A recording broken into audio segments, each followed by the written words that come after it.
Hey guys, tonight we're heading somewhere a little golden, a little dusty, and entirely too confusing when it comes to telling the time.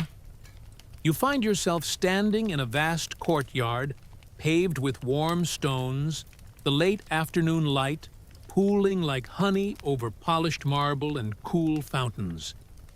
The shadows are long, but no one here is checking a watch, because no one owns one. Instead, the call to prayer echoes softly across the domes and tiled roofs, marking time, the way it's always been done. You're in Topkapi Palace, home to the sultans of the Ottoman Empire. But tonight, your host isn't just any sultan. He's the one who had more clocks than sense of what they meant. And let's be honest, you probably wouldn't survive a week in this palace. Not because of the politics or the poison, but because nothing runs on time. The clocks are decorative. The servants guess. The sun, it's more punctual than the postal system. So before you get comfortable, take a moment to like the video and subscribe, but only if you genuinely enjoy what I do here. And if you're listening from somewhere far off, drop your location and local time in the comments. I love seeing how many time zones we drift across. Now dim the lights, maybe turn on a fan for that soft background hum, and let's ease into tonight's journey together. You step barefoot across cool, tiled floors. Your steps echo in the hush of the inner court. Every wall here gleams with Iznik tiles in deep cobalt mustard and jade. Peacocks strut silently near shaded colonnades. The air smells of rosewater, aged leather, and something faintly metallic. You pass through a narrow doorway and enter a room that hums not loudly, but with a steady, varied ticking. Wall to wall, shelf to ceiling, this room is filled with clocks, tall ones with brass pendulums that sway with theatrical slowness, pocket-sized ones made of pearl and lapis, some so old they don't tick anymore, some new enough to chime in a dozen confused languages. One clock is shaped like a pineapple. Another looks like a lion, but if you squint, it's definitely a badly stuffed dog. This is not a room about time. It's a room about owning time. And sitting cross-legged on a pile of velvet cushions, admiring the most recent addition to his glittering collection, is the Sultan himself. He wears a caftan of embroidered silk, more gold thread than fabric, and a turban so grand it could double as a small ottoman. His beard is perfectly combed. His eyes, they sparkle with the kind of glee you usually see in children unwrapping birthday presents. In his hand, a French carriage clock that chimes every 15 minutes, no matter what the actual time is. He has no idea what the hands mean. He's never wound it. But oh, how he loves its tiny golden key. Historians still argue whether this particular sultan, who we'll just call Selim, to keep things cozy, actually understood how any of his clocks worked. Some say he was playing dumb. Others claim he thought 7:15 was a kind of pastry. The thing is, Selim didn't need to tell time. He had people for that. Dozens of them. Men who watched the sun, listened for calls, even measured shadows in the garden to tell him when to eat, when to pray, when to nap. But clocks, oh, they were something else entirely. To Selim, clocks were status. They were gifts from Venetian merchants, from French kings, from German dukes with stiff collars and even stiffer handwriting. Each clock arrived with a bow, a note, and the subtle suggestion, please don't invade us this year. One of the first clocks to arrive came wrapped in scarlet linen, tucked in a mahogany case the size of a small goat. It had chimes that played a vaguely offensive version of an Ottoman march. Selim had it placed next to his bed. He never wound it. Instead, he'd lie on his divan at night, and listen to its silence. Occasionally, a servant would nudge it, just so it wouldn't seem rude in front of the ambassadors. The Sultan's fascination with time was entirely visual. He loved how the gears moved. He loved how some clocks had miniature scenes that danced when they struck the hour, tiny shepherds, herding goats, knights jousting badly, ships rocking gently on silver seas. But most of all, he loved the mystery. Time is like a cat, he once told a confused Portuguese envoy. It comes when it wants purrs for a moment, then scratches your face. And you know what? He wasn't wrong. As you sit quietly near the doorway, blending into the cushions, you notice one clock that doesn't tick at all. It's shaped like a mosque and has no hands. None. Just a painted dial and the serene expression of a thing that never once cared about seconds. That clock was a gift from Persia, decorative, symbolic, and entirely useless. Selim adored it. In a way, this entire room reflects the empire itself, dazzling, diverse, a little broken, and not entirely in sync. Time here is less about movement and more about meaning. And for a man like Selim, meaning came not from knowing what time it was, but from knowing that he owned timepieces while others did not. By the door, a eunuch gently dusts a grandfather clock whose pendulum swings about as eagerly as a tired camel. Somewhere, a tiny automaton plays the same tune it's played for 40 years off-key, but with heart. You lean back into a velvet cushion and close your eyes. In this place, time doesn't matter, but the ticking never quite stops. You wake to the sound of something faintly clunky. A metal clink followed by a hushed argument in Turkish. You don't open your eyes yet. The cushion's too soft, the air too perfumed, and frankly, the drama unfolding in whispers just outside the chamber sounds far more interesting than whatever century it is now. But eventually curiosity wins. You peek, and there, just past the carved wooden screen, is a young boy crouched on the floor. His robes are too long, bunched around his knees. His brow furrows in deep concentration as he pokes at a broken sundial with the determination of someone who definitely should be studying geometry, but has somehow convinced his tutor this counts. The boy is Selim, or at least the version of him before the silks and the throne. He's maybe 10. His hands are ink-stained, his turban too large, and he's convinced that if he tilts this rusted bronze plate just right, it will finally tell him something useful. It won't. The sundial was a gift, if gift includes leftover from the court astronomer's trash pile. Its gnomon, the little pointy bit that casts a shadow, has long since snapped. The dial is barely readable, worn down by decades of neglect, and at least one poorly timed hailstorm. But for young Selim, it's treasure. He watches the light shift over the cracked metal. Minutes pass, he squints, then frowns, then sighs. Does it mean tea time? Yet he asks no one in particular. A nearby servant shrugs. If you like. And just like that, Selim makes a decision. From now on, tea time is when the shadow hits the crack that looks vaguely like a dragon's tail. This is both arbitrary and, to be honest, not the worst method ever devised for telling time.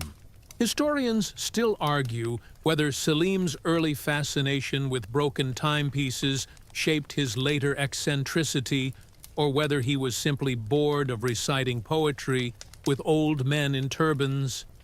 Either way, that busted sundial earned a place of honor in his private quarters decades later. Framed, uplighted, still utterly useless. You walk beside young Selim as he meanders through the palace gardens. The tulips are blooming red-orange, some so delicately fringed they look like ruffled silks. The boy drags the sundial with him like a pet turtle, occasionally setting it down to check the time. When it shows the correct prayer hour by accident, he beams. One gardener asks, "What does the shadow say? My Prince Selim, proudly, it says, I have time to spare." He doesn't, of course. His days are regimented Quran recitations, archery practice, calligraphy, endless etiquette drills. But something about that sundial with its blank expression and refusal to be bossed around speaks to him. And so begins the slow-ticking romance between Selim and Time One, in which time plays hard to get. By the age of 16, he has acquired 3 more clocks. One is a mechanical hourglass made of colored sand. It clogs constantly, and everyone pretends not to notice. Another is a simple wooden pendulum imported from Genoa. It swings with satisfying grace, and Selim immediately hangs a little amulet from its weight, convinced it makes the time flow more Ottoman. The third, a miniature Arabic astrolabe so complicated that even the palace scholars argue about which way is up. Selim keeps it on his nightstand and uses it to flatten dates when he snacks in bed. The real moment, though, the one that sparks the true clock mania, comes when Selim is 17. A group of French diplomats arrive bearing gifts. Silks, a bottle of wine that no one admits to tasting, and a clock, gilded baroque with little cherubs that twirl every hour. When wound, it plays a delicate tune meant to resemble birdsong, though it sounds more like a goat trying to sing. Selim is enchanted. He winds it. He unwinds it. He makes it chime repeatedly until the guards outside ask if there's a fire. He doesn't understand the dials, or the Roman numerals, or why the cherubs sometimes twirl at past, but sometimes wait until the hour. But none of that matters. It is beautiful, baffling, and his. He renames the cherubs Hikaz and Rayhan. He assigns them personalities. He begins drawing new outfits for them in his notebooks. You peek over his shoulder. One sketch features turbans and what might be tiny embroidered slippers. The French are pleased. The court is confused. His tutor is quietly horrified. "Your Highness," the man says gently, "this mechanism represents precision order and rational thought." Selim replies, "And yet it still gets stuck, just like everyone else." You have to admit, he's not wrong. Over the next year, the collection grows. Sometimes by diplomatic exchange, sometimes by bribes, occasionally by accident. One merchant accidentally leaves a clock behind in the harem. Selim claims it was fate. In the palace, time starts echoing. Every hour, multiple clocks chime at once, each in its own language, its own pitch. It sounds like a symphony written by someone with 12 left hands and no concept of rhythm. But to Selim, it's divine. He stops trusting people who are too punctual. He insists dinner be served when the garden smells ready. He installs a sundial near the baths and ignores it completely. He starts asking guests, "If you could slow 1 hour of your life, which would it be?" Most respond with political niceties. One poor poet says this one and is gently exiled to an island full of turtles. You sit beside him one evening as he watches his first French clock tick its way past a moonlit hour. "Do you think time knows it's being watched?" he asks. You consider replying, but the air is soft. The moment's too delicate. And honestly, who's to say it doesn't? The first time Selim sees a clock from Venice, he mistakes it for a music box that forgot how to dance. It's a gift, of course, another ornate gesture from people who'd rather be admired than invaded. The courier announces it like a rare gem. From the Doge himself, he proclaims placing a cloth-wrapped bundle on a silver tray. The velvet is peeled back, and inside lies a masterwork of confusion. The casing is lacquered walnut, inlaid with mother-of-pearl vines. The face is covered in swirling script and golden flourishes that make it almost impossible to read, unless you already know what it says, which of course Selim does not. He stares at it, tilts his head, then does something no diplomat expects. He laughs. Oh, he says it's broken before I even touch it. The ambassador blinks. Selim beams. And from then on, a tradition begins. Foreign powers send increasingly elaborate clocks that Selim increasingly doesn't understand, but absolutely adores. There's the Persian automaton that depicts a miniature tea ceremony. The teacup rises, the servant bows, and the tray rotates slowly, before abruptly halting mid-bow. Selim calls it the polite nap. Then there's the clock from the Dutch Republic, a tall brass column that tracks time with colored beads, rolling down a sloped track. Except the beads are weighted incorrectly, and the whole thing tips left like a sailor with balance issues. Selim considers it abstract. One German princeling sends a cuckoo clock so overwrought it includes dancing bakers and a rotating beer stein. The Sultan insists it be placed outside his personal study. Every hour on the hour it chirps, twirls, and plays what might be a drinking song or possibly a protest march. Historians still argue whether this was a diplomatic prank or just a very German misunderstanding. To everyone else in the palace, these clocks are eccentric curiosities. To Selim, they are revelations. He begins assigning them personalities. The Dutch bead clock is melancholy, the Persian tea scene becomes courage, and the French lion clock, whose mane is made of miniature clock hands, is arrogance. You stand behind him as he inspects a new arrival. He's talking to it like an old friend. "And what secrets have you brought me today?" he murmurs, cranking a tiny silver key with a tenderness most reserved for poetry or kittens. It chimes once, then clunks. He smiles. The mechanics of the clocks remain a mystery. Despite the palace employing several trained horologists, one of whom was once a swordsmith, now downgraded to winding springs, most of the devices don't run properly. Some are set to Cairo time, others to Paris. A few have hands so loose they drift like lazy clouds. Selim doesn't mind. Time, he tells his chief steward, is just another storyteller. Let it ramble. By now, the clock room has expanded.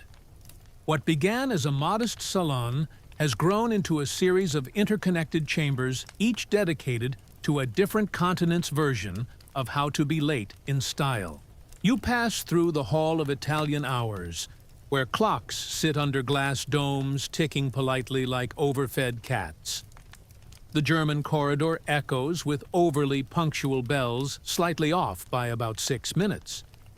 The French gallery is less about function and more about form, ornate, bejeweled, and perpetually chiming a lullaby that no one remembers how to stop.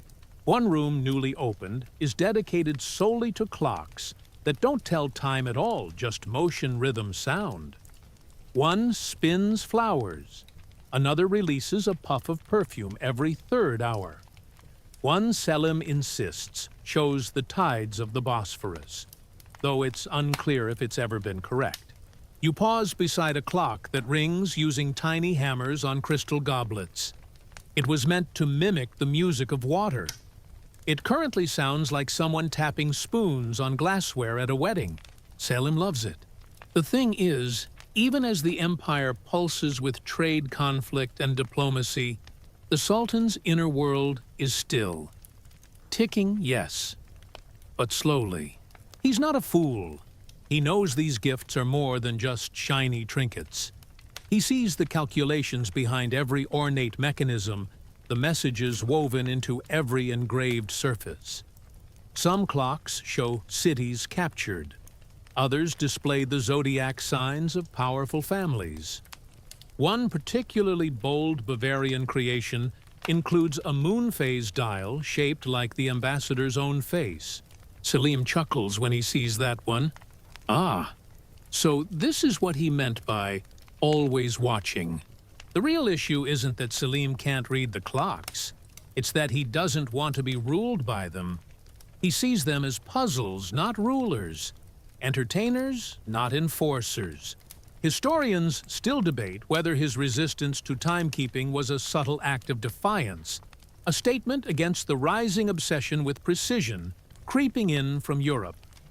Some argue it was a form of cultural resistance. Others think he simply found clocks too chatty. You glance across the marble floor. A mechanic is on his knees begging a clock from Prague to stop chiming every 7 minutes. It does not comply.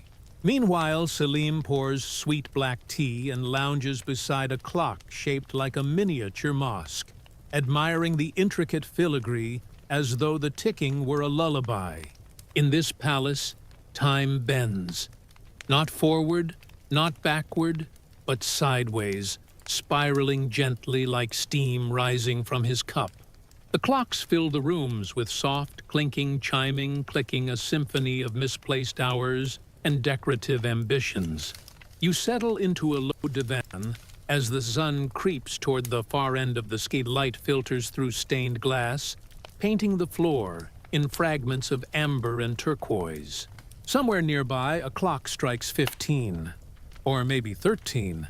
It's hard to tell, and honestly, that's exactly how Selim likes it.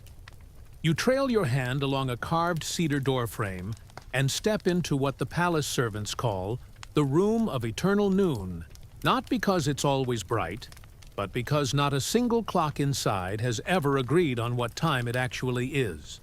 Here, time has entirely given up.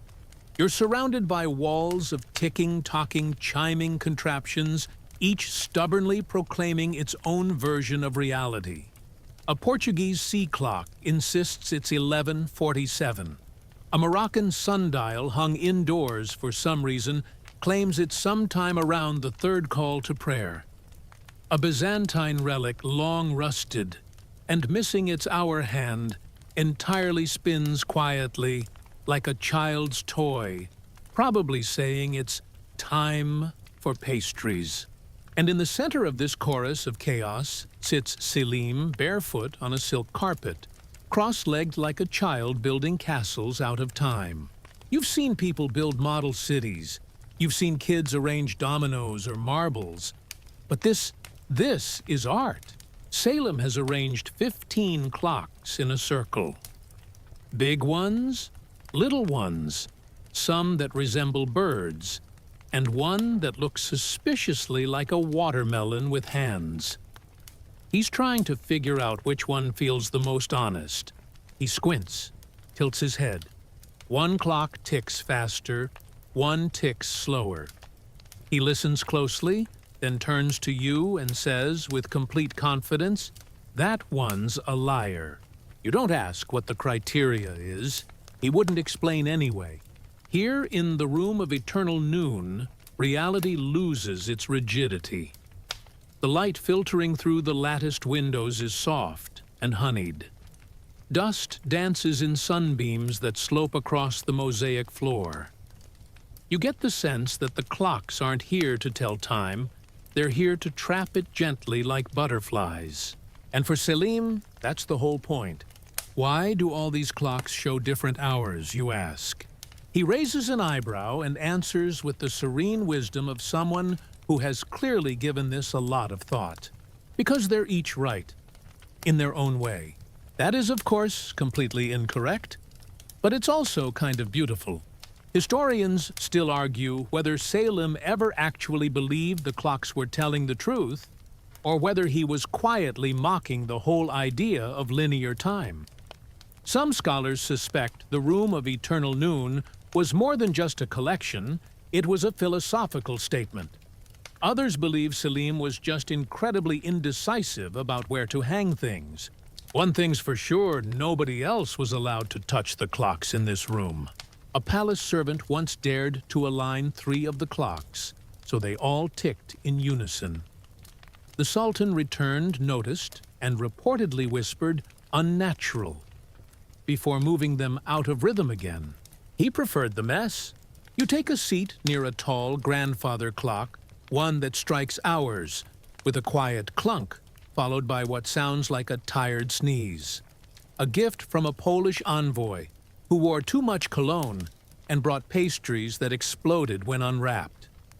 Selim liked the pastries, the cologne not so much. The clock remains slightly off-kilter, deeply beloved. In one corner of the room is a mirrored case. Inside, the only clock that stopped entirely. It's encased in amber glass, frozen in a pose of perfect stillness. Rumor has it that the Sultan had it stopped on the day his favorite falcon died. Whether true or not, Selim refers to it only as the hour that refused to leave. You'd think that kind of melodrama would annoy people, but oddly, it doesn't. The palace staff have come to accept the clocks as a kind of weather system. Sometimes they're accurate. Sometimes they chime like lunatics. Sometimes they do both. In this room, you begin to lose your own sense of time. Was it just morning? Wasn't the call to prayer a moment ago? No, wait. That clock says it's sunset. Another insists it's breakfast. One clock, proudly German, keeps perfect time, according to Berlin standards of the 17th century. Selim refers to it as the overachiever. He never winds it. There's something poetic in the way this chamber refuses to obey modern logic. You think of the empire outside these walls, an empire bound by rituals, laws, war, and trade.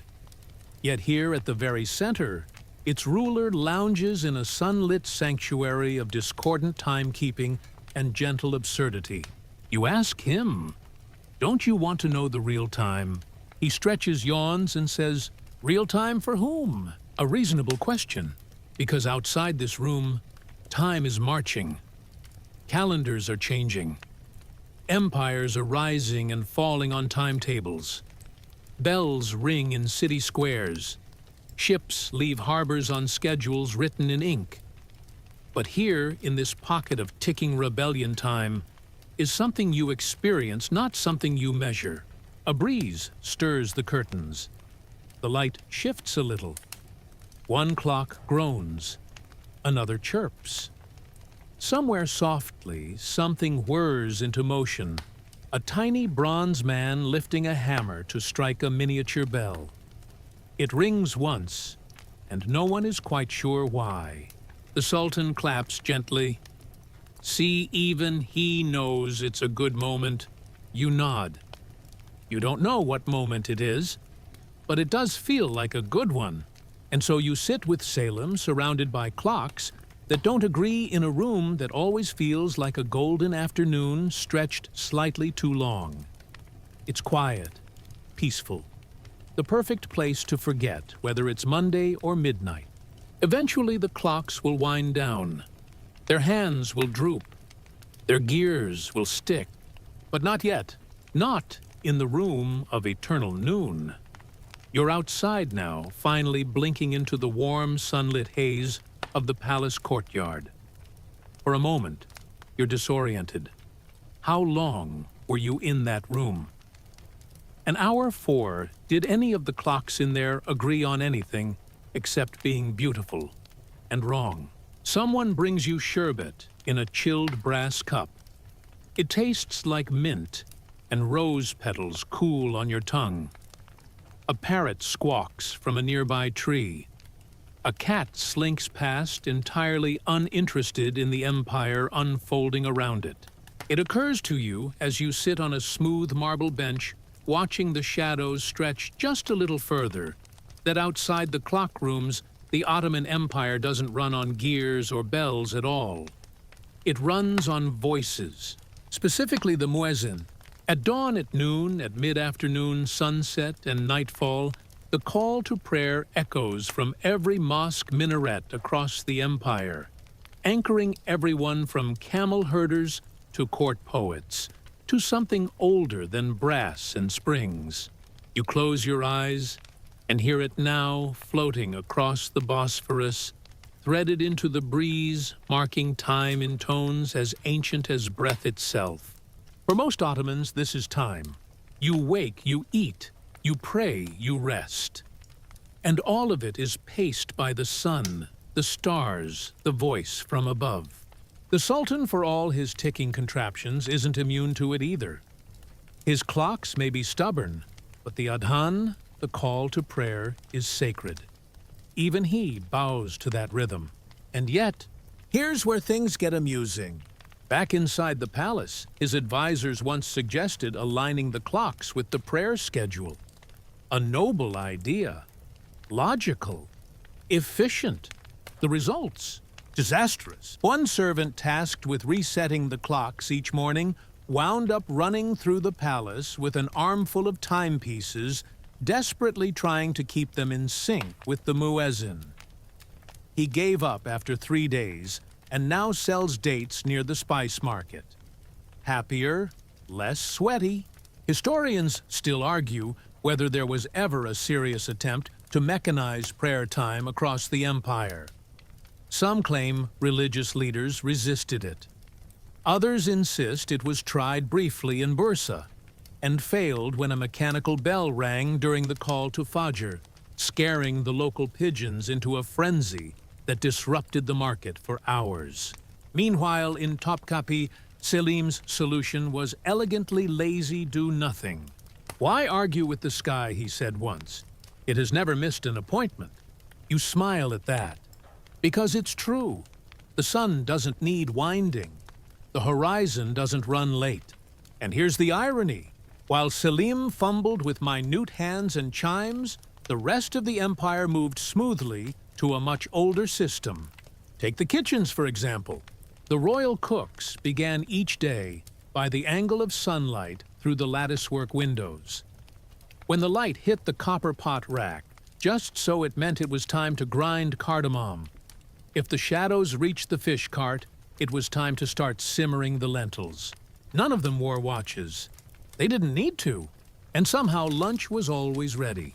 You peek into one such kitchen now, a warm, fragrant chaos of iron pots, spice bundles, and shouting that sounds angry but is actually affectionate.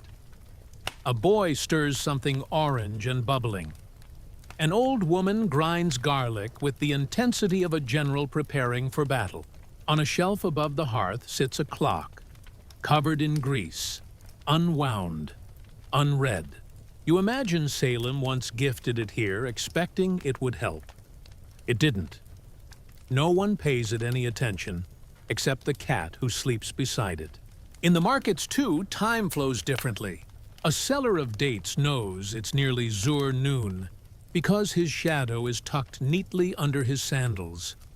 A woman weaving rugs glances at the sky and knows she has 2 more hours before the call to Asr. No dials, no bells, just light, just air. It's not that the Ottomans didn't understand time. They simply didn't need to force it into little boxes with spinning hands. And yet back at the palace, Selim persists. He continues to collect clocks that tick too loudly, chime too early, or stop altogether. You wander back toward the garden where the Sultan is reclining under an olive tree with a notebook in his lap and a cluster of tiny French carriage clocks ticking quietly beside him. "What are you writing?" you ask. He shrugs. "Names for them." You glance down. He's labeled one optimist, another hypocrite, and one, curiously, sandal. "I thought I'd try giving them personalities before trusting them with time," he says. "People are easier to understand than numbers." You laugh softly. But again, he might have a point. A servant approaches, bowing. "My Sultan, it is nearly time for midday prayer." Selim nods, stands, dusts off his robes. None of the clocks beside him say noon, but overhead, The sun is directly above the courtyard. The shadow of the minaret is thin and straight, and from every corner of the city, the call to prayer begins to rise. Selim turns to you and says, with the quiet satisfaction of someone who doesn't need to be right, just needs to be in rhythm. See, even the sky agrees with me. And for once, all the clocks, silent, ticking, or wrong, fade into the background. Because here in Istanbul, when the call echoes, no one asks what time it is. They just move. The problem with having a palace full of clocks and not really knowing how to read them is that someone eventually has to explain how they work, and that someone is usually underpaid. You're in the library now, not the dusty, scroll and stern scholars kind. This one is bright, breezy, scented with sandalwood and orange blossom. Windows or wide-open cushions litter the floors, and there's a parrot muttering something rude in Greek near a sunny sill. Selim is here, lounging on his back legs crossed mid-air, a golden astrolabe dangling from his fingers like a yo-yo. Opposite him sits a man trying desperately not to weep into his geometry notes. This is Emir Khalid, court scholar, mathematician, astronomer, and unlucky soul tasked with the Sultan's latest project, Explain Time to Me Like I'm a Camel. That's a quote. Selim said it yesterday, over tea and honeyed almonds. Explain time, he said, as if I were a patient, stubborn, slightly skeptical camel. Historians still argue whether Khalid was chosen for his brilliance or because he once corrected the Sultan's prayer schedule and survived. Either way, the poor man is doing his best. He gestures to an enormous diagram he's drawn in chalk on the tiled floor. It shows the Earth rotating a sunbeam, a tower, and somehow a chicken. You assume the chicken is metaphorical. You hope. Your Majesty, he pleads, this is the gnomon. It casts a shadow based on the sun's angle. Here we derive the hour. Selim stares at it, tilts his head, then points at the chicken. And this represents, Khalid hesitates, free will. Selim claps his hands. Excellent. Continue. You retreat into the cushions to watch, because frankly, this is better than a play. Khalid brings out a small working model of a mechanical clock. It ticks gently, its gears whirring behind glass. The Sultan leans in, mesmerized. Each gear, Khalid explains, represents a unit of time. Minutes, hours, days. Selim nods, then asks, and where do dreams go? Silence. The parrot squawks something unrepeatable in Latin. Khalid blinks. Dreams are not stored in clocks, Your Majesty. Selim sighs. Then what's the point of keeping them? You get the feeling this session is going to last a while. The scribe arrives next Mehmet, a cheerful man with permanently ink-stained fingers and the resigned look of someone who has been documenting nonsense for too long. He carries with him a ledger titled Timekeeping Attempts Volume 4. Inside are notes like, clock gifted by Genoa now rings at 3:12 a.m. regardless of winding. French cherub mechanism renamed Rayhan and requested slippers. Sundial moved indoors. Time now unreliable. He reads aloud a recent entry today. His Majesty declared that time bends when he is napping. Order issued to reset clocks upon his waking. Selim nods. That's just common sense. This entire affair has become a ritual. Each week, Khalid tries to explain time. Each week, Selim listens, asks one profound-sounding but completely off-topic question, and wanders away, satisfied. Meanwhile, the clocks keep multiplying. A Dutch trader has sent a wall-mounted gear sculpture that doesn't tell time so much as suggest it. A North African envoy gifts a water clock that has already flooded the floor once. One enthusiastic monk from Hungary sent a box of numbered dice and claimed it was a randomized temporal oracle. Selim loved that one. One afternoon, in a burst of inspiration, he gathers all his staff into the courtyard. You join them squinting in the sunlight as a platform is wheeled in bearing 6 clocks, none of which match. I have decided, the Sultan proclaims, to find the most honest clock. He gestures to the court poet, who is dressed like a dessert tray. You will ask each one a question. We shall see which answers truthfully.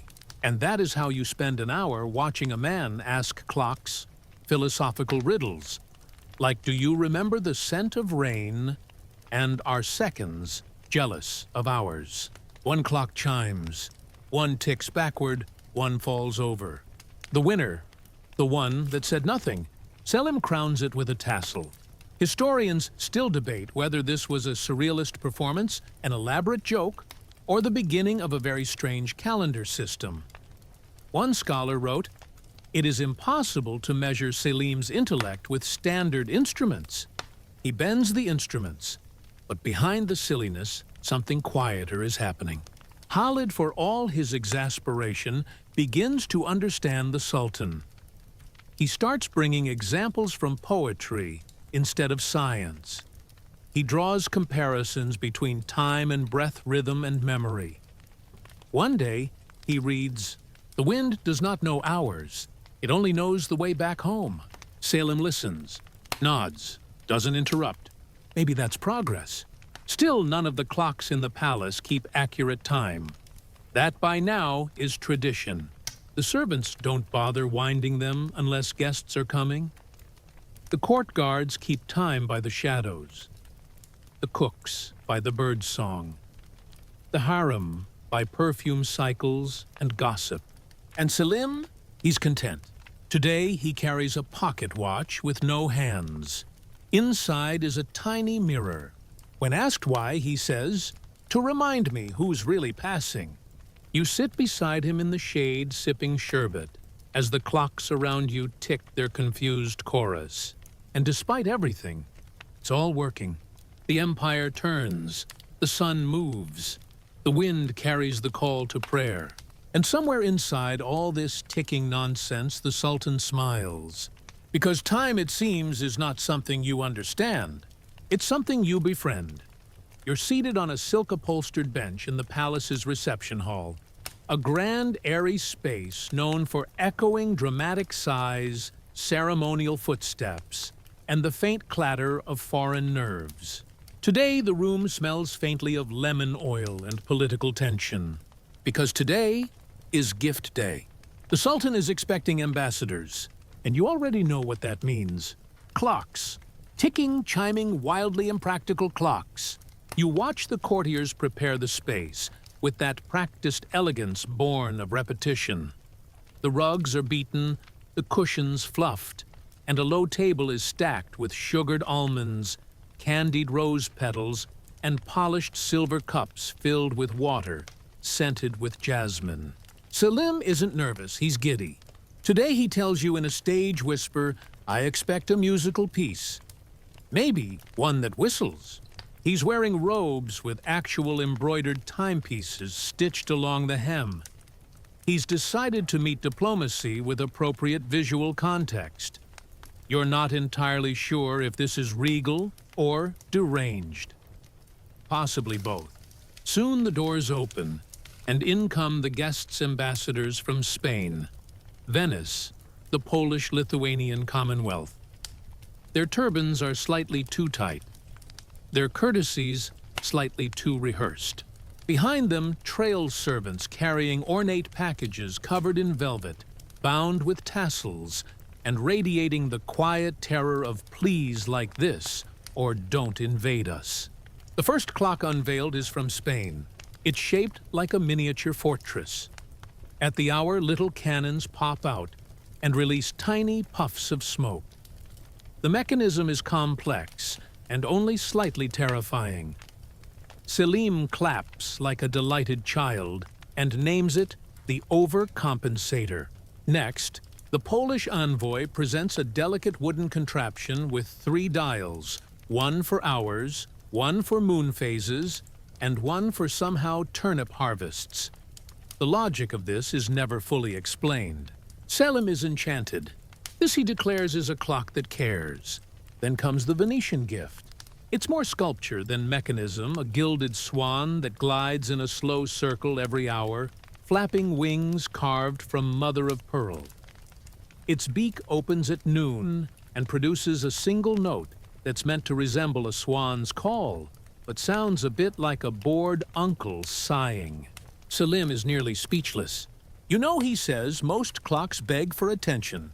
This one merely exists. He insists it be placed on the marble ledge beside the window, where it will apparently contemplate the horizon. You glance at the ambassadors. They're clearly confused but hopeful, because Selim's reactions, while unusual, are good signs. In his own peculiar way, this is diplomacy at its smoothest. And here's the secret: these ambassadors know exactly what they're doing. They've stopped sending charts, maps, weapons. They send clocks. Because they've learned the Sultan's tastes, and they know that a timepiece he likes will get them trade routes, political favors, even naval assistance. Historians still argue whether the clock diplomacy of Selim's reign was strategic genius or just happy accident. One scholar called it chronometric courtship. Another suggested Selim was simply bribed by shiny things and catchy chimes. You suspect both are true, but not all clocks impress him. One Dutch envoy once brought a mathematically precise clock, perfectly tuned, beautifully etched, but absolutely silent. Selim examined it, tapped it, listened, then frowned. "It has no voice," he said quietly. "How can I trust it?" That clock now resides in a dusty hallway, where it still keeps flawless time entirely ignored. You return your attention to today's gathering. A diplomat from Wallachia approaches with a bundle wrapped in burgundy cloth. The room holds its breath. Inside is not a clock, at least not entirely. It's a mechanical bird cage with two birds that move every half hour. They chirp, they preen, they sing an off-key duet that no one can identify. Selim is delighted. Finally, he says, someone understands that time is just birds doing their best. He gestures for sweet coffee to be brought. The gifts are praised. The treaties are signed. Smiles are exchanged. And outside, the sun continues its slow slide toward evening. You watch the ambassadors leave, relieved, their sleeves brushed with success. One of them turns to his aide and mutters, "Thank heaven he liked it." I was told he once exiled a man for bringing an hourglass. Selim overhears. "Incorrect," he calls out. "I exiled him for explaining the hourglass. You'd think diplomacy shouldn't rely on bird smoke and confused vegetables. And yet, here it works." You stroll beside the Sultan later as he tours his new treasures. He pauses before the Spanish fortress clock and asks, "Do you think it dreams of conquest?" Then he tilts his head toward the swan. "And this one remembers lakes, I think." You don't reply. You just smile. Because you've seen it now, the way clocks have become more than trinkets. They are messages, performances, little mechanical ambassadors whose job is not to tell time, but to speak a language Selim actually hears. Tick-tock diplomacy indeed. You're in the gardens now, the sprawling, carefully curated Eden that wraps itself around the edges of Topkapi like silk on a wrist. Fountains burble. Cypress trees sway. There's a subtle sweetness in the air, part rose, part lemon, part clock oil. Yes, because here, tucked among the lavender bushes and marble paths, is one of Selim's strangest ideas yet. The Garden of Stalled Hours. You blink at the sign. Yes, there's a sign. Painted in delicate calligraphy on a porcelain tile mounted to a moss-covered stone. It reads, "Here lie the hours that refuse to behave." You step through the wrought iron gate, half expecting to see gravestones. What you do see are rows and rows of clocks. Clocks on wooden stakes. Clocks on carved pedestals. Clocks nestled into tree stumps and peeking from ceramic planters. They glint under the sun like misplaced jewelry, some pristine, some rusted, all quiet. Most don't tick anymore. This is where Selim sends the misfits. The clocks that chime too early too often, or not at all. The ones that resist repair. Or worse, the ones that disagree with the mood. You stroll between them as if through a strange orchard. A Danish maritime clock leans against a pomegranate tree. A miniature Persian hourglass, still half full of red sand, rests beside a patch of mint.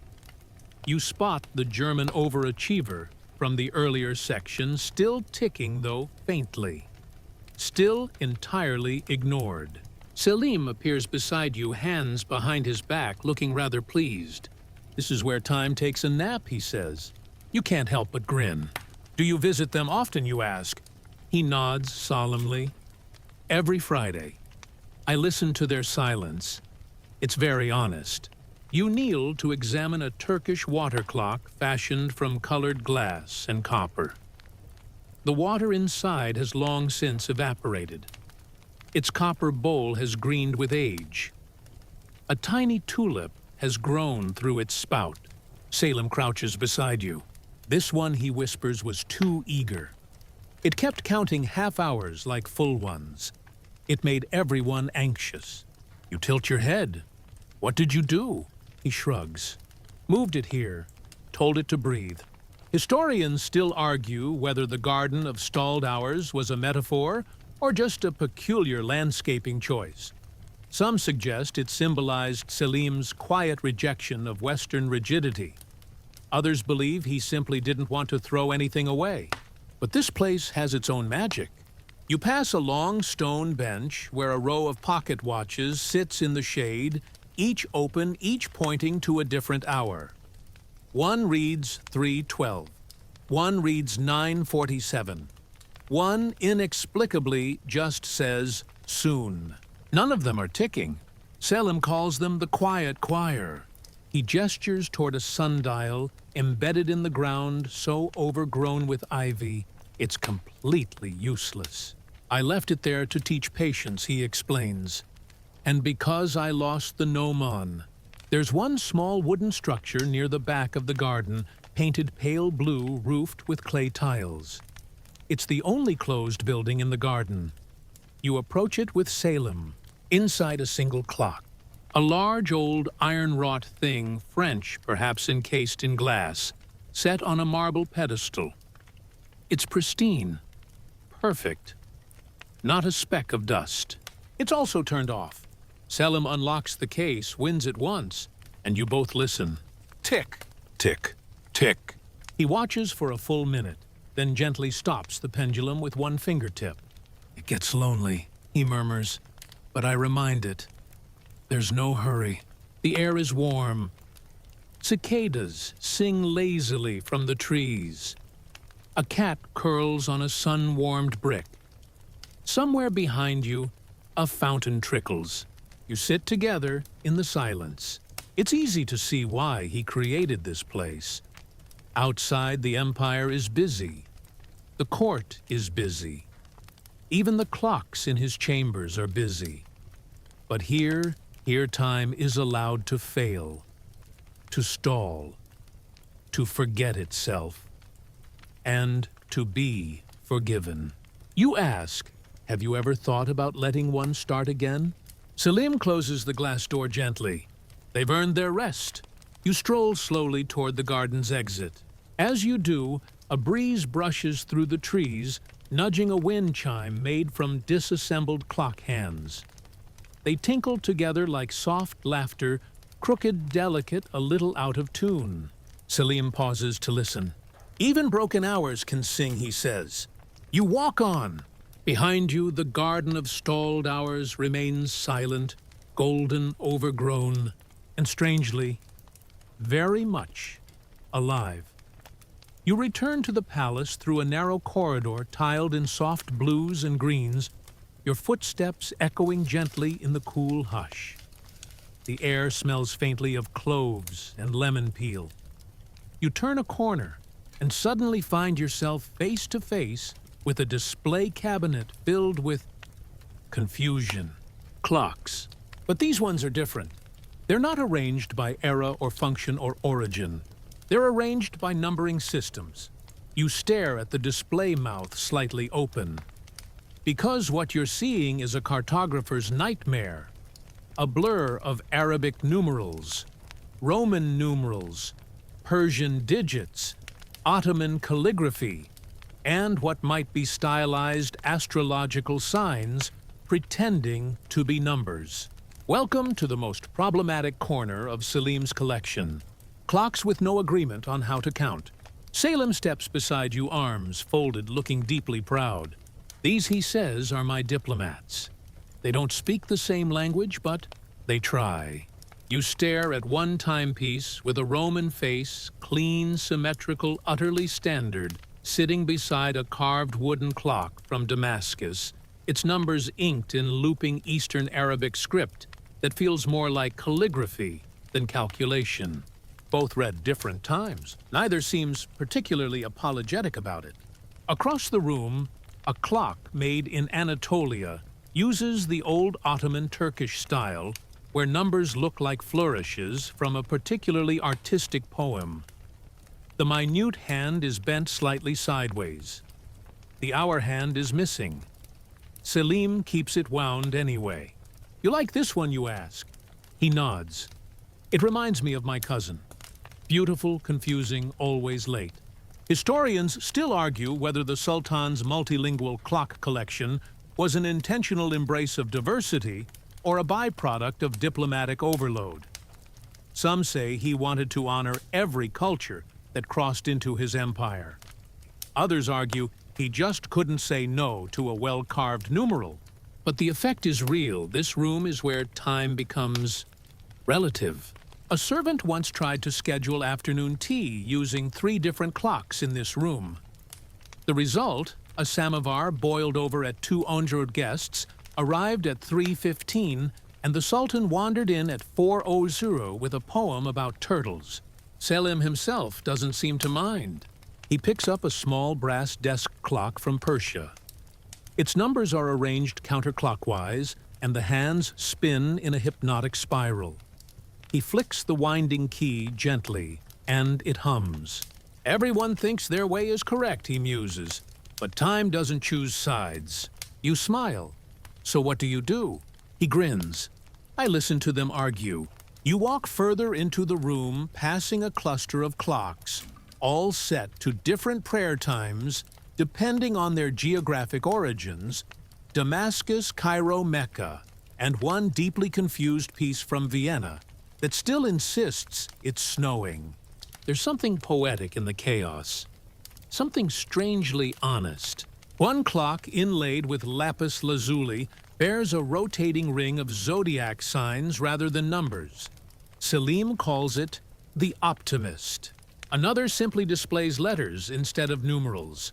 The letter S is where 12 should be. The rest spell out something in Greek that possibly translates to "let me sleep." That one Selim claims is the only clock that ever truly understood him.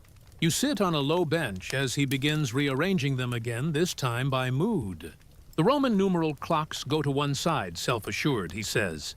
The Arabic numeral ones, dreamers. The ones that have no numbers at all, poets. One clock from India has no hands, just a jeweled dial that shifts color every hour.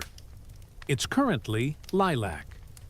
Selim checks it and says, "Ah, contemplation time."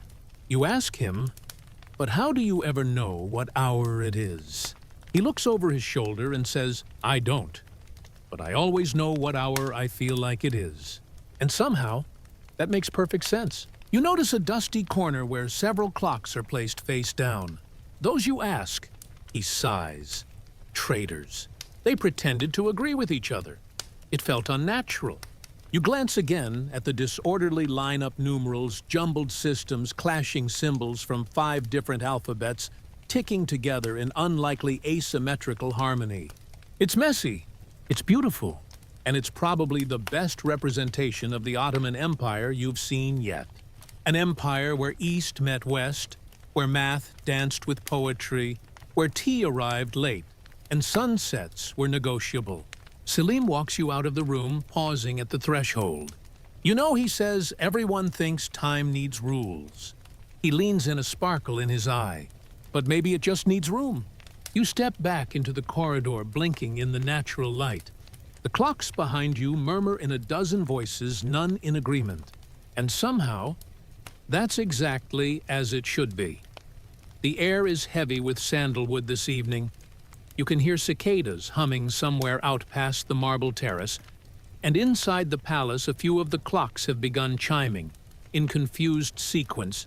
3 bells here, 2 over there, one that sounds like a distant sneeze. The usual. You're in a small side chamber now, not a formal one. This room feels lived in.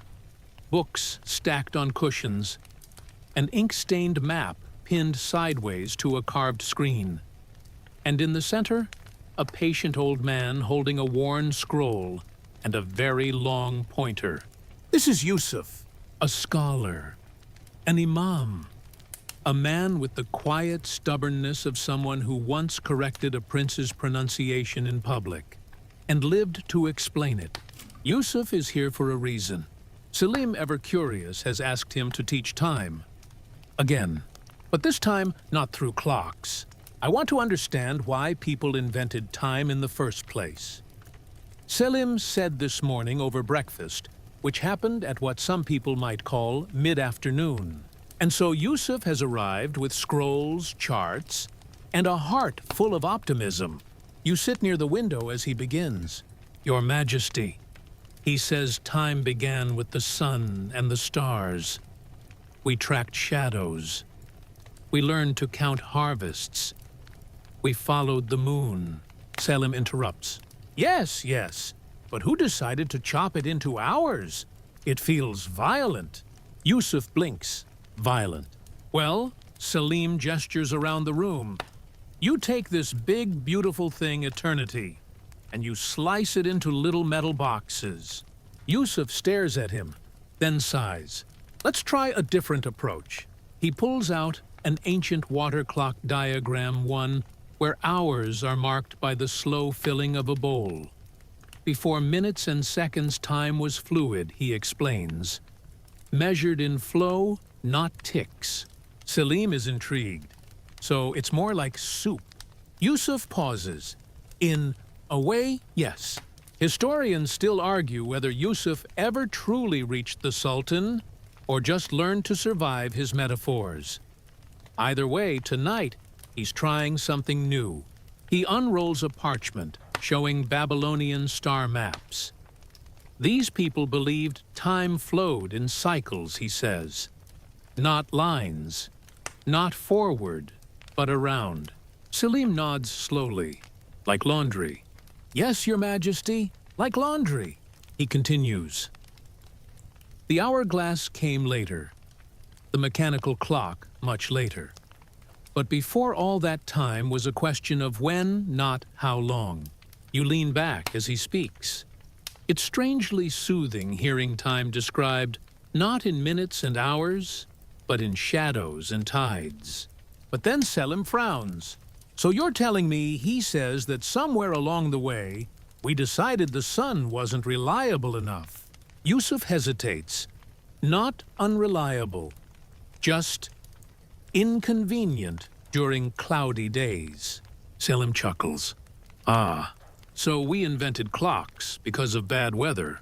It's not entirely wrong. Selim stands and begins pacing. He points to one of the many clocks in the room, this one shaped like a horse.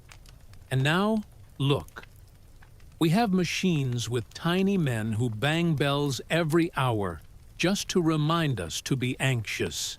He spins toward Yusuf. Why are we measuring time at all? Shouldn't we be experiencing it? Yusuf folds his hands. We measure time to understand it, to share it, to plan. Selim raises an eyebrow, or to worry more efficiently. The two fall into a comfortable silence. You glance around the room. On one shelf, An ancient sundial leans against a broken French mantel clock. Beside them, a bowl of figs. A cat asleep on a rolled-up chart. The room feels less like a classroom and more like a philosopher's daydream. Finally, Selim sighs. Fine. I'll accept that time came from the stars. But who decided that 12 was enough hours for a day? Yusuf shrugs. It fit the fingers of ancient merchants. Easier for counting. Selim dryly. So we've been governed by convenient thumbs. You chuckle. Even Yusuf smiles. Selim sits again, more thoughtful now. So every tick, every bell, every numbered face. He gestures toward a nearby mechanical clock, currently chiming in confused rebellion. Comes from someone's need to sell grain more efficiently. Yusuf nods. Exactly. There's a long pause. Then Selim mutters, we really should have stuck with shadows. You stay late in the chamber, the conversation meandering from moon cycles to market days, to the story of a merchant in Damascus who used incense to tell time each hour, marked by a different scent, burned in sequence. Selim loves that one. I want that clock, he says. We already have, Yusuf says. It's called memory. Outside, the stars are appearing now. The palace windows glow amber. A few clocks continue their valiant attempt to count time in the background. Some chime on the hour. Some miss it entirely. But Selim doesn't mind. He's finally starting to understand that clocks are not so much masters as mirrors. And maybe, just maybe, that's enough. You slip past a velvet curtain into a world softer, quieter, and much more perfumed. The harem. But forget what you think you know. This isn't some swirling den of scandal and silk-draped lounging, no matter what travelers' tales insist. This is a vast and complex world part, university part, sanctuary part, political pressure cooker with rules, hierarchies, and rituals as precise as a Swiss watch. If any of those watches worked. Here time doesn't tick, it shimmers. Selim's clocks have made their way in here too. Of course they have. Where else would you find a French mantel clock used as a jewelry stand, or a Roman numeral wall clock whose face now holds pressed violets and folded poetry? You pass through a mosaic-tiled antechamber and into a salon where 4 women are seated around an ornate golden-framed mirror, embroidering pillowcases and lightly arguing over what day it is. It's Thursday, one says, tugging a thread. No, yesterday was Thursday, says another. Today is soup day.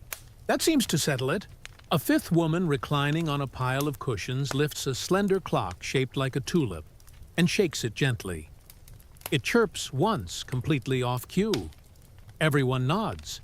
In the harem, clocks are less for keeping time and more for flavor.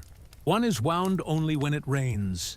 Another, imported from Venice and carved with ivy patterns, is used to decide who gets the next turn in the rose bath.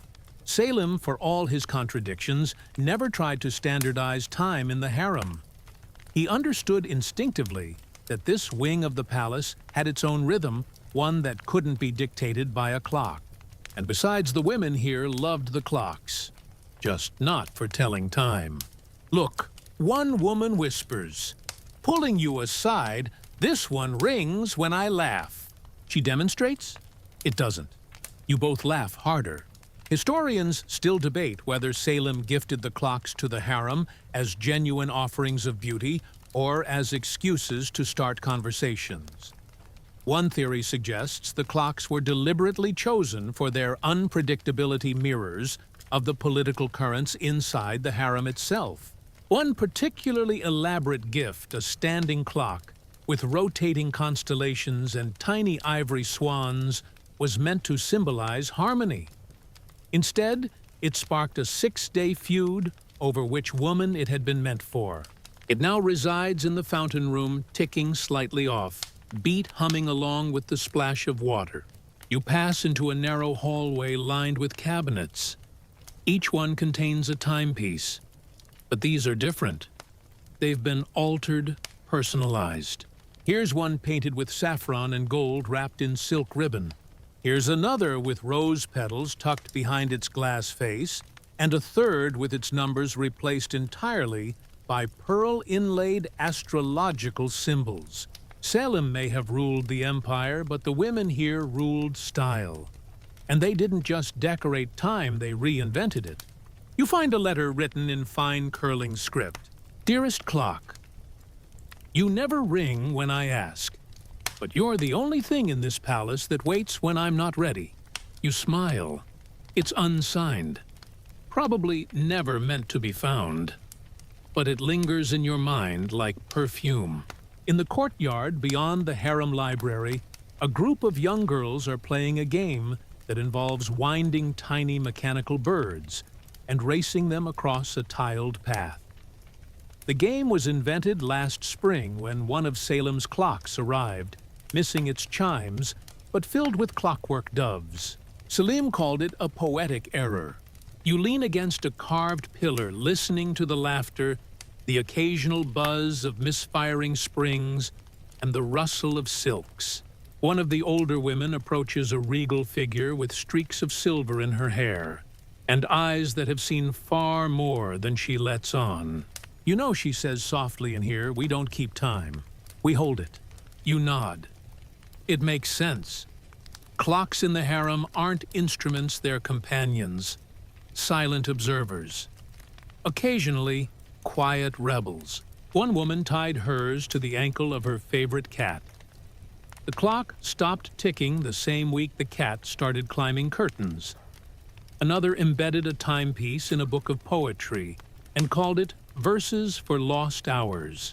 And, perhaps, the most daring of all, a concubine once painted over every numeral on her French timepiece and replaced them with tiny portraits of flowers from the palace garden.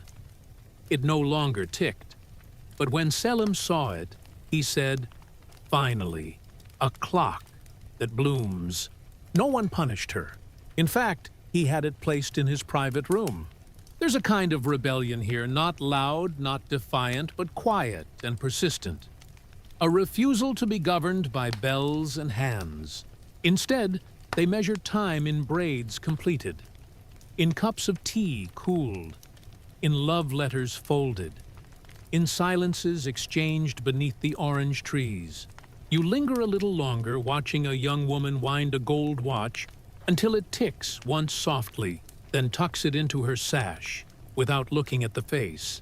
Maybe she just likes the sound, or maybe like so many others here, she prefers to let time drift gently behind her like a train of silk across the palace floor.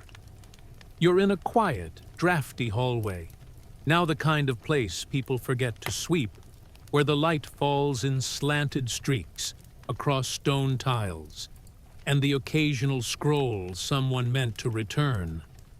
The walls here are lined with cabinets, old maps, dusty globes, and of course, more clocks. Always more clocks.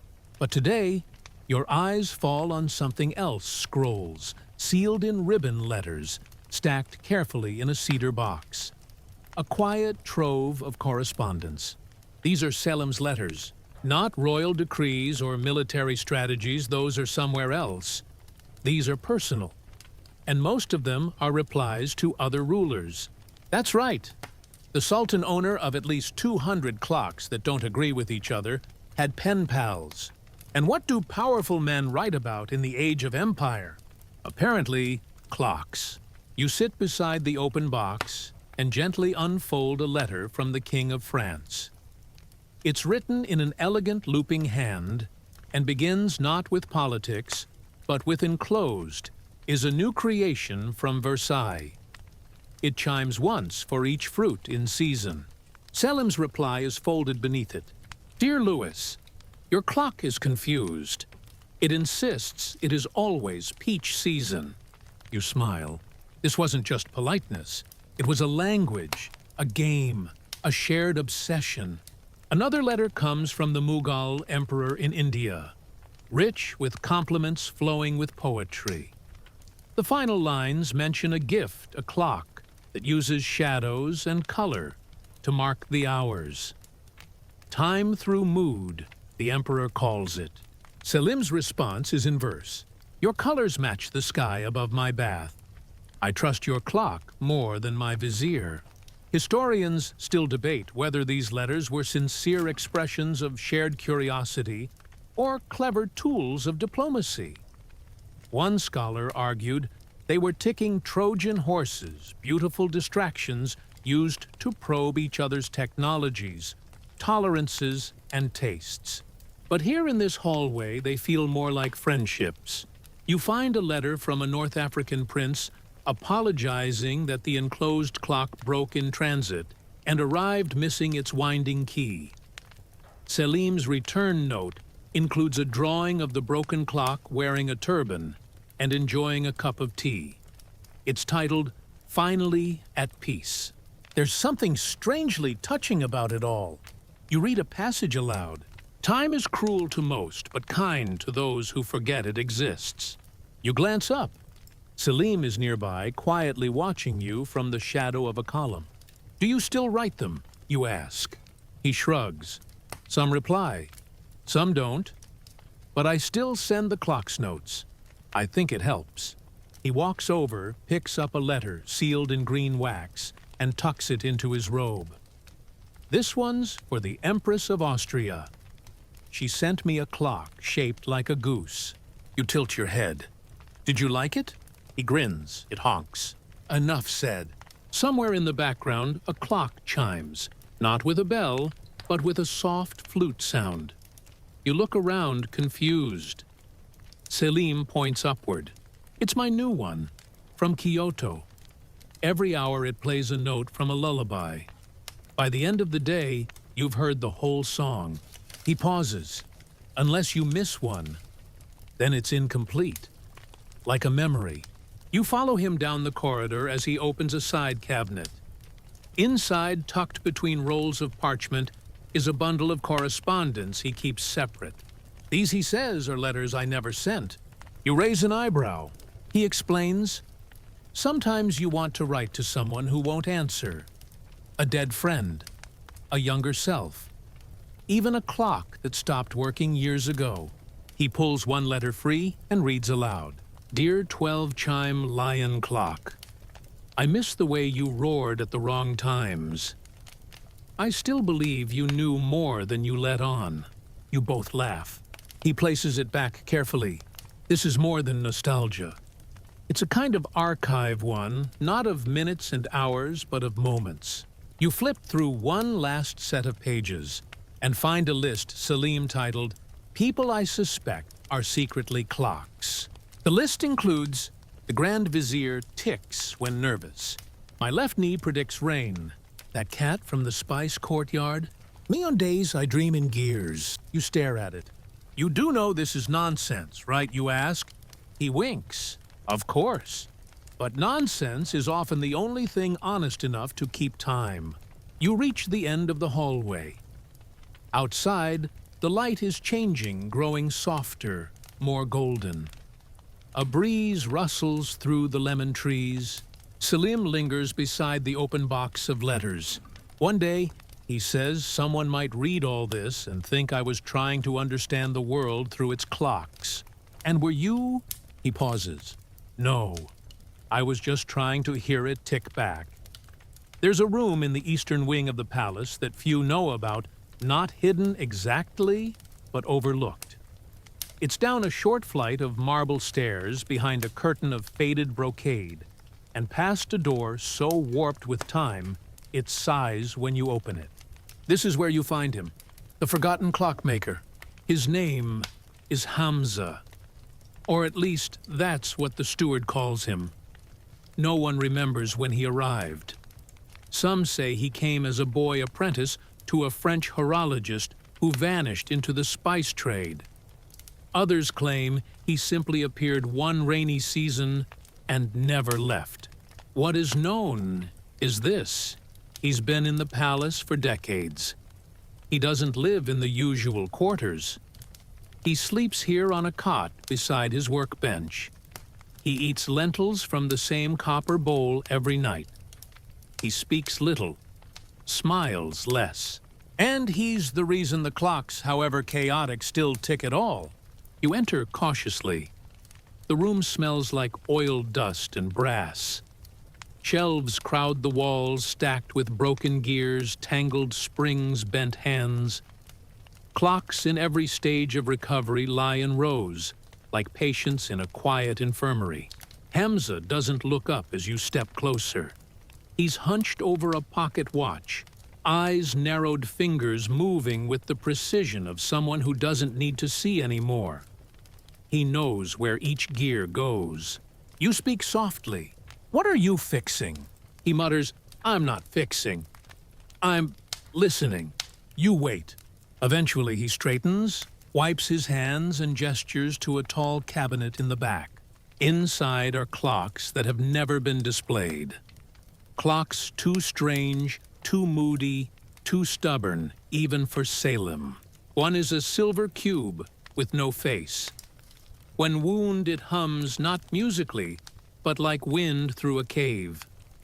Another is a timepiece that runs backward, beautifully, faithfully, never stopping. Hamza claims it was cursed, but says it with such affection you don't believe him.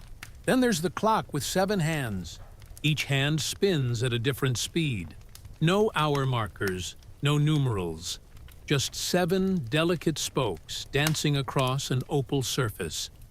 Hamza calls it the argument. You ask, why doesn't Selim display these? Hamza shrugs. Some clocks aren't meant to be watched. They're meant to wonder. Historians still argue about Hamza's influence. Was he a craftsman or a philosopher? A servant or a secret advisor? Some say he was the only one who ever dared tell Selim, "This one's not worth winding." There's a legend, one the stewards whisper after dark, that Selim once asked Hamza to make a clock that could lie. A timepiece that would always show what the owner wanted the time to be. Hamza built it, then buried it in the garden. No one's found it since. You walk with him now, watching as he repairs a tiny music box from Morocco. The springs snap the chimes off key. He works silently, rewinding, realigning. The room is so quiet, you can hear the tick of every clock around you. Some fast, some slow, some barely breathing. Finally, he speaks again. You know the problem with clocks. You wait. They always move forward, even when you're not ready. You glance toward a tall iron grandfather clock in the corner. Its pendulum swings slowly like a heartbeat at rest. Do you ever wish they'd stop, you ask? He smiles. The first smile you've seen from him. They do, eventually. They just want someone to notice first. He shows you a drawer filled with discarded second hands. Too fast, he explains. Most people don't like to see time run. Another holds our hands bent and warped. Too honest. You ask him about sabotage. After all, not every clock fails on its own. Hamza's eyes twinkle. I don't break them. I just let them be what they are. One night, Selim appeared here, sleepless, cradling a broken Turkish table clock that had started chiming only when someone left the room. He said it was haunted.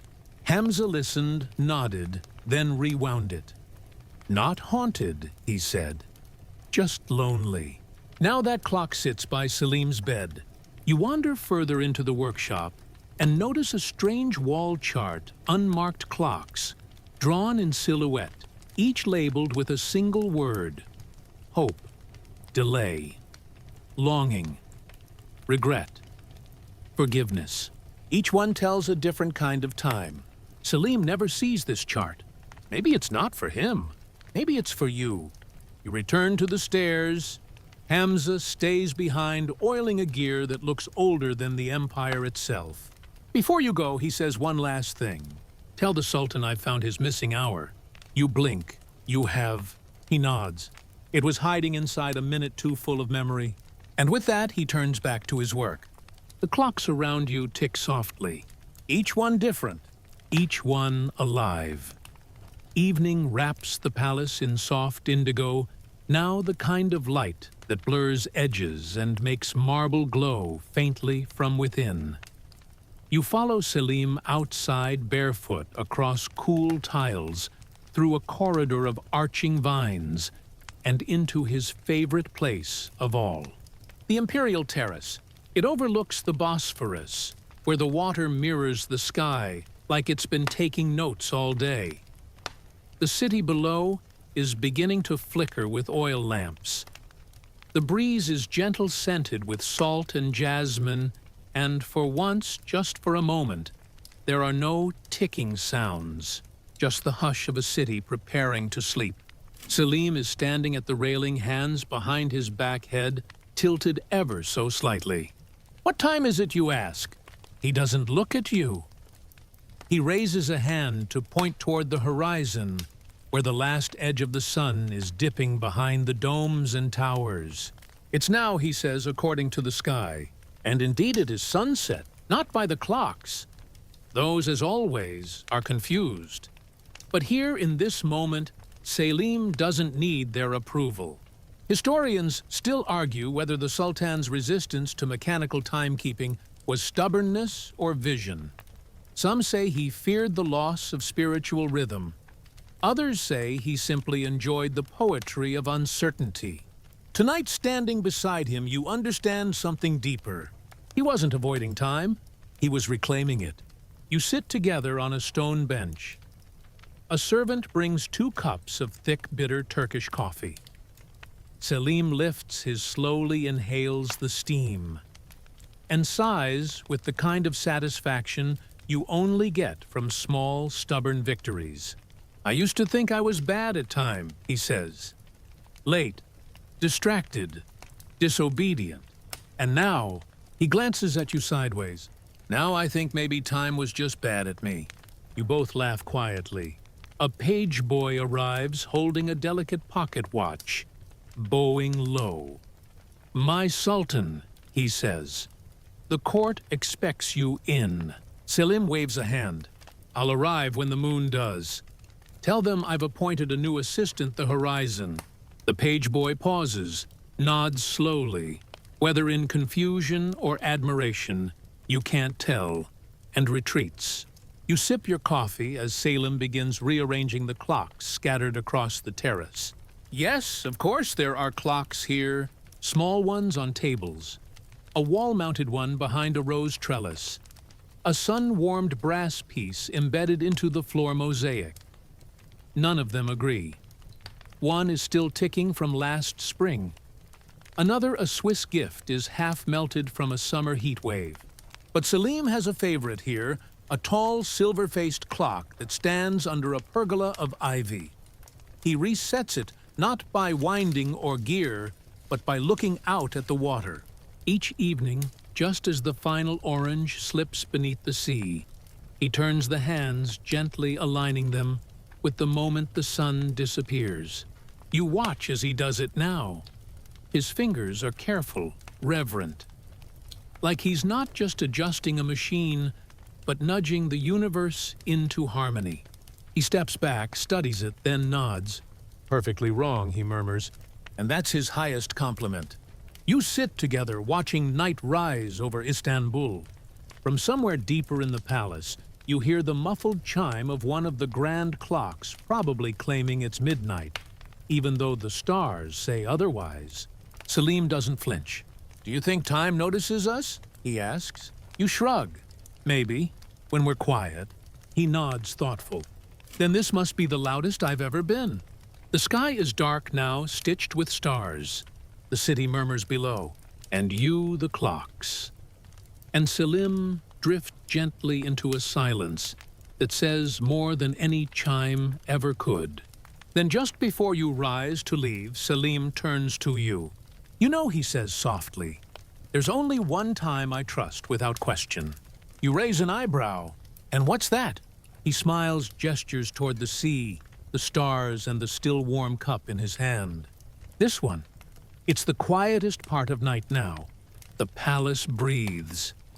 You feel it not as noise, but as stillness.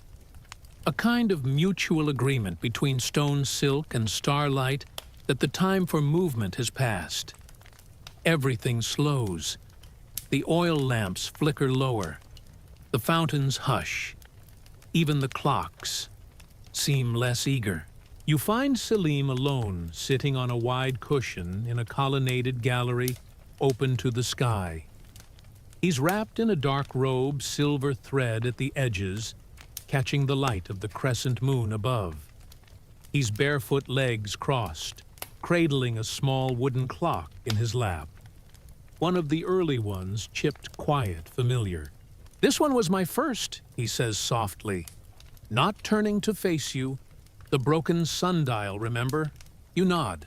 "Of course you remember. It never worked," he says. "But I didn't mind. I think I loved it for how hard it tried." You sit beside him. The clock doesn't tick anymore. It hasn't in years. Its dial is cracked. Its gnomon, what remains of it, is wrapped in a red thread someone once tied there for luck. "I used to think time was something I needed to master," Selim says, almost to himself. "That if I owned enough clocks, maybe I could get ahead of it. Trick it. Slow it. Make it wait for me." He sighs, watching the moon rise higher. But time doesn't wait. It doesn't listen. And it certainly doesn't apologize. You watch as he places the broken sundial beside him gently, like a child being put to bed. "All it does," he says, "is pass." There's a long pause, then a soft laugh. "And yet, I kept collecting, even when they didn't work. Especially when they didn't work." You glance around. Even now, 3 clocks are within reach, one resting against a column, another set on a carved stool, the last tucked behind a vase of dried jasmine, each quietly defiant of the hour. "Do you regret it, you ask?" Selim shakes his head. "No. I think I was building something. A sanctuary.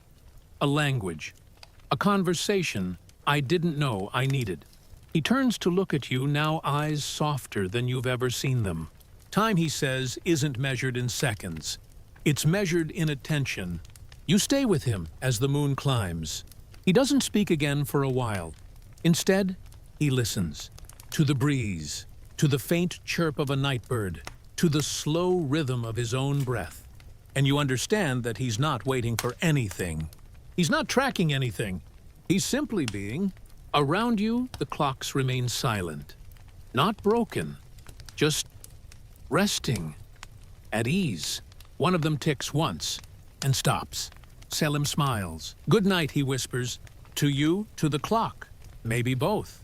You rise quietly and step back through the corridor, past the hall of letters, past the forgotten workshop, past the room of eternal noon.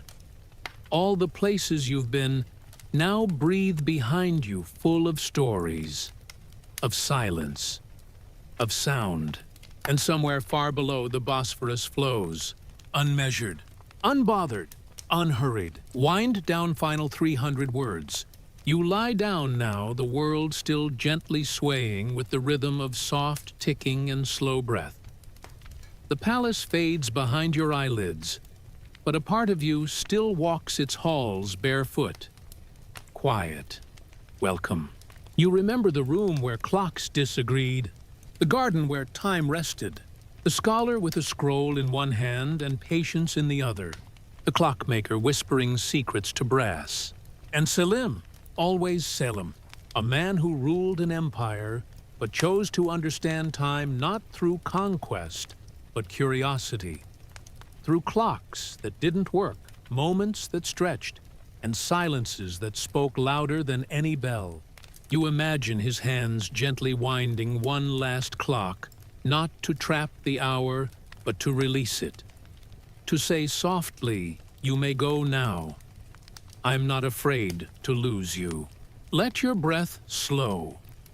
Let the seconds blur. There is no hurry. Nothing to chase. Time isn't running. It's walking beside you now. The palace, the sea, the stars, they're all still here. Quiet. watching over you. So rest, traveler. You've wandered through a world where time was never measured, but always noticed. Sleep now in the moment between chimes. No clocks will wake you. Just the soft rhythm of your breath. Just the night. Just the now.